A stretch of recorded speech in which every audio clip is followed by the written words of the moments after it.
Welcome to TERRA at Home with your host, Chris Moretti.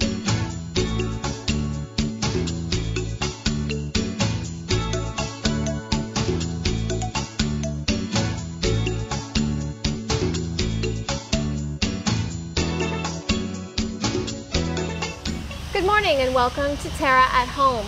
We're beginning to be caught up in the hustle and bustle of the impending Christmas season, and here at TERRA, we're busy getting everything ready for you. I'm joined by Colleen Zimmermann, the green goods buyer for TERRA. Colleen, greens are a big part of our Christmas season here at TERRA, and we've got some new product that we want to unveil today. Yes, greens is a very huge part. Kind of carries that life into the winter time when everything kind of goes white and brown. Yeah, so working with fresh greenery is a big part of our celebration here at TERRA for the Christmas season, and there are lots of different ways to do that. We've got a few brand new additions to our line this season that I know you're very excited about. Quite. Some of the new things, we have some new shapes and some pre-done arrangements. The newest is the snowflake, which can be hung on a door or on a garage or anything like that. And it's just an interesting shape that kind of carries you all through the winter. It's not specifically Christmas. Yeah, I like it. Nice for a door, like you said, above a garage, on the side of the house. So something a little bit different, and just one example of some different shapes and styles you'll find at TERRA this season. What I like about this one is that it's not too overly decorated already. So it's a nice wintry theme. You can add ribbon, you can add whatever you want it to have in order to coordinate with your existing decor. Exactly. It's more of a natural theme, which is one of our themes for this year. You can go all the bling with all the sparkle, but not everybody goes for that, so a little bit more natural is nice too. So if we're talking about decorating and adding accents, we've got some new additions to our line there as well. We do. I'll just grab a few of those. Magnolia has long been a big trend in decorating with fresh greenery, but we've got sort of a new spin on that in that it's everlasting magnolia. Very true. So real magnolia comes in like this, but then as it goes through the winter, it does dry and kind of go brown. So by using an everlasting magnolia, it holds its color and stays all year and can usually be reused for a couple years. So we've got a natural look already in the green, the two color, which is very natural, the way it looks in nature, if you will. Yes. But then we've got a dyed version as well. Exciting new. Yeah. We have carried dyed magnolia in the past, but because it uses a food dye, it does tend to run. So this lasts, doesn't fade, doesn't run, and again, you can use it for a couple years. Love it. Working with fresh greens, obviously, as we've said, they take on all sorts of different lives. We've got everything from pre-made arrangements to garlands, swags, all of that stuff for inside and out. And something that we've done this season is coordinate looks from your Christmas tree to your outdoor liner. One of the things that we're going to talk about there is the Tiffany theme, which works in bright blues. And wow, is it ever something? It's exciting. I personally really like using blues. And for this theme, it also is more wintry than Christmassy, so even if you don't celebrate Christmas, you can use this on your front porch and look festive and fun for the winter. I like that you get more longevity out of it as well. You can put it up early and leave it up all the way, say, until February, and it's still seasonally appropriate, as opposed to maybe your reds and golds you might get a little tired of looking at after a while. Exactly. So we've got a pre-made arrangement, which is an example of something that you'll find on the custom bench at TERRA. You can walk in, buy it already done, but we've also got all of the accents that could coordinate with that theme if you wanted to make a new take on it, take it away and make it your own. Exactly. Lots of different shades of blue too that go together. One of the new things for us this year are bamboo berry branches, which are nice accents to give you some height in the arrangement. Very so nice. These ones are silver, and they do come in other colors as well. But with the Tiffany theme, basically the colors are white, blue, and silver. Very nice. So that gives you the height. And then we also have, to go with the Tiffany theme, some blue branches. Very that have nice. some little sparkle on them. Now these are new this season for us as well in that color. Yes. You're always on the prowl, you green goods buyers, for the new, the exclusive, the really interesting. So you'll find a collection of different accents available at TERRA in many themes. This is of course just one theme we're focusing on today, but it is something different, a little bit of a fresh twist, and maybe not something that you'll find elsewhere. No, that's true. And we always like to look for something different, you know, every year. We buy the same thing every year, so we know that some people must get tired of it, so we want to get exciting too. And one of the things we're really excited about this year are the Tiffany blue pears. They're a sugared pear, everlasting. We have carried everlasting fruit before, but these with the sugar on them and in that color is just kind of fun and exciting. They're so bright too. They just really jump right out of the arrangement. They're just lovely. And you don't need very many of them either to make an arrangement. Very nice. Now, working with everlasting accents too, you've already touched on it in that they don't fade, they don't run, and you can use them in different applications. So we're putting them in here for an indoor an outdoor arrangement to sit on the front porch, but these could easily coordinate with your indoor decorations as well. Yes, they can easily go on your mantle. They can, because most of these arrangements are dried, or all these accents are dried, they won't go bad in your inside, so they last just as well for a mantelpiece or a centerpiece or a wreath, even artificial wreaths. You know, they go in that as well. Now, our inspiration planter that works with the Tiffany theme is quite large. We're working with blues and whites in that arrangement. And something that I think bears mention is that it's sort of a standalone arrangement. It comes in a black pot. It's quite large. I think it's a 15-inch diameter. Yes. So something like that can stand alone. It can sit on your porch or in front of the driveway without going into an urn. And this is something that perhaps there's more demand for now as people are looking for urn alternatives. We still have the full selection of things that you can drop right into your standard urn, but different shapes, different sizes that can stand alone can definitely be helpful. Oh, for sure. What's easier than to just take it home and put it on your front porch? You don't have to worry whether there's soil in your urn or anything. You can just put it on your front porch, you're done. Fabulous. This is coming along very nicely. We've got our Tiffany blues working with our silvers. That's quite nice. And now we've got ribbon going in, I see. Yes, one of the trends that we're noticing too is more ribbon and more softness in arrangements, even outside arrangements. So we have a great selection of ribbons to go with all of our themes, indoors and out. So that's a nice way to add a bit of softness and a bit of texture. Some fabric is always nice. And of course, again, we're working with a single color here in our theme, but we've got a very wide selection to go with any theme you choose, yes? And then one nice thing with these, the loops that I'm using is anybody can do the loops. They're not pre-made bows, they're not, you know, they're not really fussy. It's just a loop of ribbon stuck on a stick so you can stick them into your planter. Colleen, it's lovely. For people who are looking to shop now, obviously it's not too early to start thinking about outdoor greens arrangements. Do you have a few tips for keeping them fresh? Keep them watered just like a live plant until they freeze, and then once they're frozen, just leave them alone and they should last till spring. Fabulous. Now this could be additionally glammed up, I guess, with the addition of lights as well outside. Yes. Possibilities are truly endless. Exactly. You can put spotlights on it. You can have little tree lights in it. You can also find smaller spotlights that you can put within the center of it to uplight it. Fabulous. So we'll look forward to hearing more from you in the coming weeks as we go through our Christmas season and taking a look at how best to use greenery and what else is happening at TERRA this season. Great. I can't wait. So coming up next, we'll learn more about the Christmas season. I can't wait. Stay tuned for more from TERRA at Home. Thanks, Colleen. You're welcome.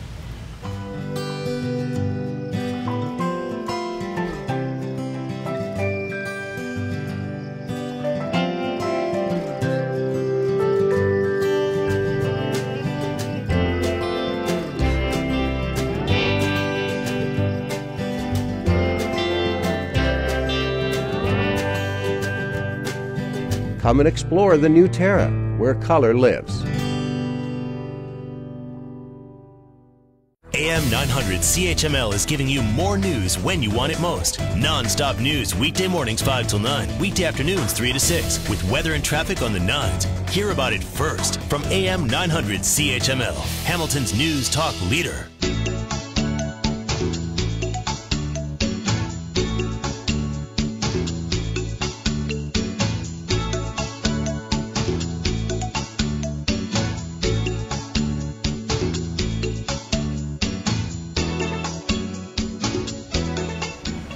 Welcome back to TERRA at Home, where I'm now joined in the studio by Karen Wright from Once Upon a Child. Thank you so much for being with us, Karen. You're welcome. Thank you for inviting me. Your business is based in Burlington. Where are you located? I have two stores, one in Burlington at Upper Middle and Guelph Line, and one in Hamilton at Upper James and Rymal. Fabulous. I love the concept of the business. Can you tell us a little bit about Once Upon a Child and what it is? Sure. Once Upon a Child is a franchise out of the U.S. We have approximately 16 Ontario stores.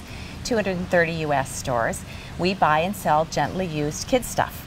Okay, so it's a really cool thing in that we can get things that we need for kids at a fraction of traditional retail price, which is kind of the concept, yes? Yes, what we do is customers bring their items into us, freshly laundered, in great condition, current style. We evaluate each item piece by piece, decide what we are going to sell based on condition, brand, style, and demand, and of course we check for recalls. Right. Everything then goes through our computer system, which generates our retail price and what we will pay the customer. We'll offer the customer a quote, and if that's acceptable to them, they get the money right away. Perfect. We have a few examples of things that you can find at Once Upon a Child here, and as we're gearing up and getting ready for the holiday season, obviously Christmas shopping is top of mind for many people. So from Christmas outfits to toys to baby accessories, that kind of thing, you can find all of that sort of thing at Once Upon a Child. Yes, I thought what I'd do is bring a few little dresses. A dress like this we would sell for $6.50, or a dress like this we would sell for $10. And at a traditional store you'd be paying $60, $70, $40, $50 for something like this. Toys, which are great for Christmas secondhand, the children don't know that it's been gently used. No, of course. So an item like this we'll sell for $25, yet in a traditional store they'll sell for $70. And not only that, the customer who sold us these items has received cash for them, right, cleaned out their house, not had to worry about what they're going to do with these things that their children have grown out of, and we've got great value for our customers purchasing. Well, you raise a good point there that children have grown out of. Obviously, kids, especially the little ones, grow out of outfits so quickly. So to break the bank on an outfit for a traditional holiday like Christmas, where you've got maybe a little dress that will get a few pictures snapped in it and then probably never use it again, it's a great outlet for that kind of thing. Absolutely, and we have the accessories to go with it. We sell shoes, we sell snowsuits, we sell little headbands, we sell all sorts of great things for the kids. Snowsuits are so expensive in the stores, yet at our store you can pick them for a fraction of the price. And again, somebody's been paid cash for those items, so they've been able to get them out of their house and let somebody else use them the way they did. So it's not only an economically viable option, obviously you save a bit of money doing this, and you can even make a bit of money doing it by selling back your items that you're not using anymore, but obviously there's a big environmental impact to this as well. We're basically recycling clothing and toys. Absolutely, and not only the clothing and toys, but we do equipment as well. So we'll sell high chairs and playpens and cribs if they're meeting safety standards. We have to be very cautious of the safety standards. Yeah, let's touch on that for a second. Obviously, standards change, and occasionally you do see recalls from big retailers, that kind of thing. So that's something that you've got to stay very current on, I imagine. We're very, very cautious with recalls. Our head office from the US sends us recalls daily. Okay. It's unbelievable the amount of recalls that are out there. So all of our staff are aware of all of these recalls. Our computer system is fabulous. When an item comes into the store, we can look it up in our computer system to find out what the recall is, and at that point inform the customer so that they can get the fix-it piece, or else they can dispose of it the way it should be disposed of. Let's talk about the selling end of things. So if you've got a house full of baby stuff or kid stuff that you really don't know what you're going to do with, donating is obviously a good thing to do, and that's an option. But what are the criteria that people need to meet in order to sell items to Once Upon a Child? What we ask is that people come into the store with their gently used items, very current style, things that have been in the stores in the last 3 to 4 years, okay, in great condition. Clean. We don't launder anything, so we ask that people throw it through the wash first when it's clothing. The toys and equipment, we actually ask that if people are bringing equipment, they make a quick phone call to our store first, because we wouldn't want them to have to put all the effort into bringing in a high chair or a crib, get into the store and us to say, I'm terribly sorry, but it's been recalled. So if they have equipment, we say make a quick phone call, talk to our staff. We'll ask a few questions that will lead to whether it's been a recalled item or not. Okay. At that point, they wash it down. If it's good, bring it into our store. It is a first come, first serve, so we do ask the customers are patient with us because we do get lined up sometimes. We go through their items piece by piece, so it is a time-consuming process. However, our staff are trained to be very quick. They have eyes and hands that do their job for them. So we'll look at every item piece by piece, evaluate it whether it will sell based on demand, condition, and style. It'll go through our computer system. We'll generate a quote. We'll tell the customer the items that we're interested in and why we're interested in them. For the items that we pass on, we'll let them know why we're passing, so that the next time they're a little bit more aware of what to bring sorted at home first themselves. It saves them a bit of time and it saves us a bit of time. And then items obviously that aren't suitable for sale can then be donated, that kind of thing. We can find other ways for them to get rid of them. And we have a few places that we suggest people go to that will give their used items to families who are in need. There's certainly lots of boxes out there available, but we like to suggest the places that give items. Are brand names important? Brand names are not important. We do all brands. Not everybody is brand conscious, so we'll look at items from Walmart, Zellers, through to the Gymborees and Gaps and Children's Place. So what we base it on is the condition and the styling and whether we will see it sells or not. We do have a clearance cycle in our system that helps get rid of the items that we've made boo-boos on or things that haven't worked, because we're human, we do make boo-boos. And through that clearance cycle, it's a learning process for us. So we'll see what sells and what doesn't sell. So when we're shopping at Once Upon a Child, we obviously there's a good range of items as well as a good range of prices. What is most common? What can we definitely count on finding when we go in to look? Obviously the stock would change all the time, so if you're shopping for something for your child, what can we look for at the stores? Well, every day we're getting new items in. Every day we're getting 500-600 pieces of clothing in, if not more. So some days you'll come in and you'll look for your children's size and you won't find anything that you're very excited about. But the next day you'll come in and you'll be overwhelmed with how many pieces there are to select for your child or how many toys there are. It all depends on what you're looking for. The joy of Once Upon a Child is that you will see many, many different manufactured items. It's not one brand. It's all sorts of brands from everywhere in Canada, in US. We get a lot of clothing from Britain as well. So we have brands from all over the world because people shop all over the world and they come in and they sell us their stuff.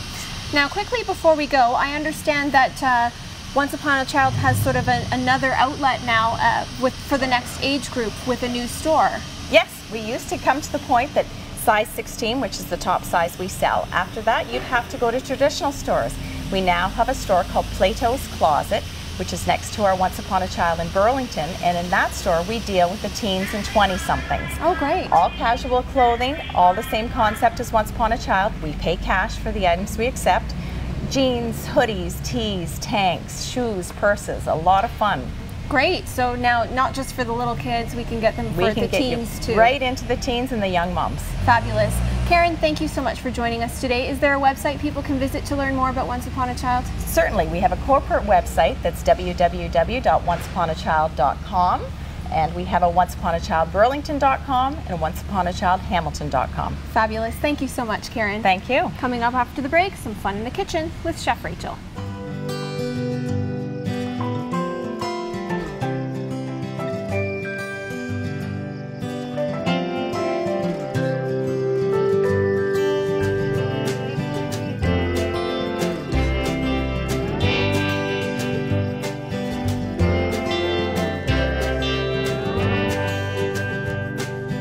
Come and explore the new TERRA, where color lives.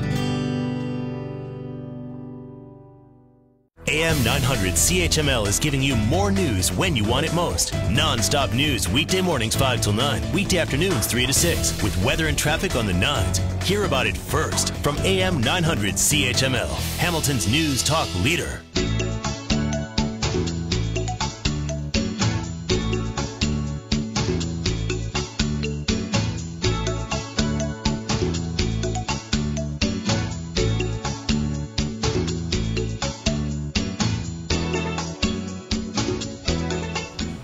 Welcome back to TERRA at Home, where we're joined in the kitchen by Chef Rachel Johnstone. Thanks for being with us as always, Rachel. Thank you, Chris. We've got a nice spread of ingredients in front of us, and it looks like we're going to make something hearty for the cold weather. What are we making today? We are. Today we're making beef stroganoff, one of the favorites in my household in the cold weather. So, a couple things that we need to do here to get started. I'm going to put the pasta on first. So we're just using egg noodles. So we have boiling water here.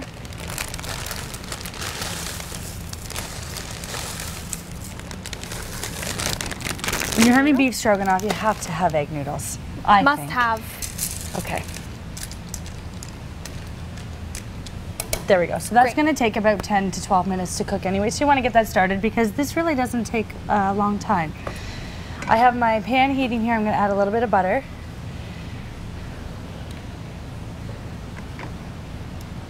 There we go. So get that heating up, and we want to turn it to medium-high. We want to pretty much sear our our meat, okay? Okay. On both sides. Now I've cut it into strips here instead of chunks. It's not going to take very long to cook. This is top sirloin. Okay. You can use tenderloin as well if you like, but we don't want anything too tough because we're just going to quickly saute it. Okay. And be done with it. So something that's quite tender. All right. So this is. You might have to do this in batches if you don't have a pan that's big enough, but. If you can find a pan that fits it all in at once, that's ideal.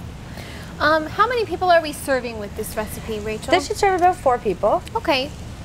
So perfect for a family dinner. Quick during the week, right? When you don't want to spend too much time in the kitchen. Which is always good, yeah. Yeah. Come the winter months, I don't know. I don't feel like doing much. Just. You've given us a lot of good workday up. staples, work week staples in the course of the show here, and I always look forward to recipes that we can easily make that don't require a special occasion. This could be a really good go-to. Right, and it is nice to do something fancy every once in a while, but I find people these days, they like, you know, quick and easy, yet tasty, right? Yes, tasty's important. Okay, so we'll get that going. While that's in there, I'll just sprinkle it with a little bit of salt and pepper, but we can season everything after as well. Okay. At the end. Okay, so we'll get that going, we'll flip it, and then we'll transfer it to the plate. We'll do the rest. Okay. We have some other ingredients here that we're working with. Shallots, which are a personal favorite of mine. And you've got those worked down into a fine dice, I see. Right. Okay. And some mushrooms. Great. So I have white mushrooms and cremini mushrooms, but you can definitely mix it up. Do a fancy stroganoff and add some, you know, porcini or portobellos in there. Now we're using shallots and mushrooms, but I guess if you had other items on hand, you could put different vegetables into this if you wanted to. Sure, of course you could. Carrots might be a good addition. Yeah. Peas even. Yep. Pretty much anything. I mean, it's a hearty kind of beef stew almost, right? Yeah. So anything that you have on hand would be nice. So there you go, that's good. You can see in the pan that the butter is kind of thickening up a bit too, so it's kind of creating the basis for our sauce. Okay. So we'll transfer this over to the plate, and then we'll continue. And what we're going to do is just add the shallots right in there with all that butter. Sounds good. So I'll cook the rest of the meat up after, just so I can show you how this all works together. Sure. And you don't really have to fully cook the meat either, because it is going to go back into the pan with everything, so it'll give it another minute or two to cook up. So our objective with this step is to basically brown the meat on both sides and then continue on the cooking process. Right. So we'll keep this up at high and we'll add the shallots. And because these are so fine, they really don't take a lot of time to cook. And Chris, we're going to be using some fresh herbs in this recipe too, so if you can help me out with that. Sure, yeah. I have some lemon thyme there, and if you can reach over to the oregano, that would be great. That I can do. And we can chop those up, and we're going to add those in to our mixture here. Always nice to put the fresh herbs to good use with our dinners. And again, like I always say, whatever herbs you have on hand, these are just the ones that I've decided to use today, but you know, the possibilities are really endless when you're talking, you know, meat and mushrooms. Yeah, definitely. So we'll add the mushrooms in now. You can add a little bit of more butter at this time if you need to as well. There we go. I think I'm going to put this last chunk of butter in, just to make sure there's enough moisture in there. And that really kind of forms the basis for our sauce. The liquid release from the mushrooms and the butter is sort of where we're getting sauce from. Exactly, and we're also going to add in some sour cream too, which is the, you know, the final touch on the sauce, what makes it beef stroganoff. And I'm also going to add a pinch of nutmeg. Oh. Just a little bit, not too much. I mean, it's got quite a lot of flavor in it, so you don't want to overdo it. We'll put that aside for now. Oh, look at these herbs. Don't they look so good? Nice and fresh. And full. So we'll quickly chop some of this up and add this in at this time too, because we really don't have a lot of cooking time left. So, like I said before, you don't want to add the herbs in too early when you're cooking with them. Right. When you start chopping, you can really smell that the lemon coming out of that lemon thyme. I love lemon thyme, not just for its flavor, but it's such a pretty herb as well, both in the pot and in the dish. It just looks lovely in a meal, so it's nice to put it to use when we can. Yeah, okay, so we'll sprinkle that and we can reserve a little bit for the top too after we plate it with our noodles. So what you want to do is you want to make sure that the mushrooms are kind of fully cooked, even, you know, have a little bit of color on them too. Okay. And then at that point you can add in the sour cream. So I think we're almost at that stage. Great. You can always take one to try, make sure that it's seasoned the way you like it with your salt and pepper.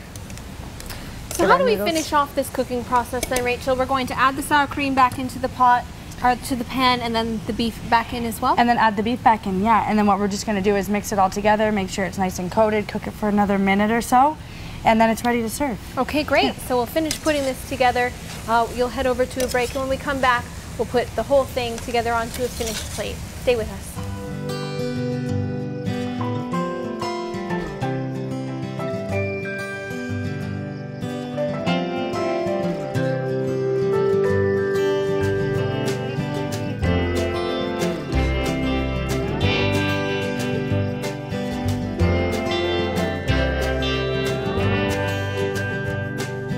Come and explore the new TERRA, where color lives.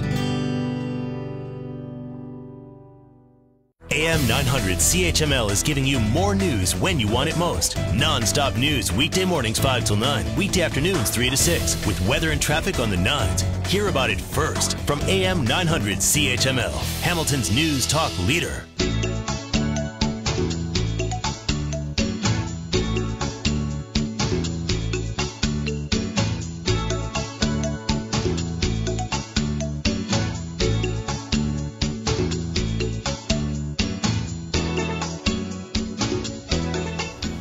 Welcome back to TERRA at Home, where Chef Rachel is just finishing off our beef stroganoff. Rachel, it looks fabulous. When we left to go to break, we were just adding in the last of the sour cream, that kind of thing. So let's walk through how we made this happen. Right, so we started off with some butter in the pan. You want to sear your meat on all sides. Take that off, transfer it to a plate, add in your shallots to the butter that's in the pan there, cook those, and you can add in the mushrooms, a little bit more butter if you need to, and your spices and seasonings. So we added in some lemon thyme and oregano and a pinch of nutmeg. And that's pretty much it. You add the sour cream back in. You want to make sure that you turn your burner down to low. Okay. You don't want the cream to start cooking. Okay. So just have it on low, add the meat back in, mix it all together, and let it cook for another minute or two, just so it's all, make sure it's all mixed up together and everything's warm throughout. Great. We drain the rice noodles and you generously toss them with some butter. The egg noodles. The egg noodles, not rice noodles. Thank you, Chris. No problem. So yeah, how I plate it is I usually just put the egg noodles on the bottom there. Nothing like hot buttered egg noodles, really. Oh, these are so delicious. You could just eat them by themselves too. But today we have the beef stroganoff we're gonna just put right on top. Great. There we go. And then we finish it off with some fresh herbs, the same that we used right in the sauce there. I left a little bit to sprinkle on top. Fabulous. There we We've go. been working with lemon thyme and oregano today. Of course, you can always sub out, as you said, whatever herbs you have on hand, you can change the flavor with. And of course, you can find this recipe and all of Chef Rachel's recipes on terragreenhouses.com. Oh, Rachel, it looks fantastic. And what perfect comfort food. It didn't take very long. No. A really great, easy weeknight staple for the winter season. Right. Now you can also serve this on, you know, pasta or even rice if you'd like to. Just anything that kind of soaks up that sauce. Sounds great. There you go. Thank you again. Thank you you for joining us. And join us next week for more great tips and tricks from TERRA at Home.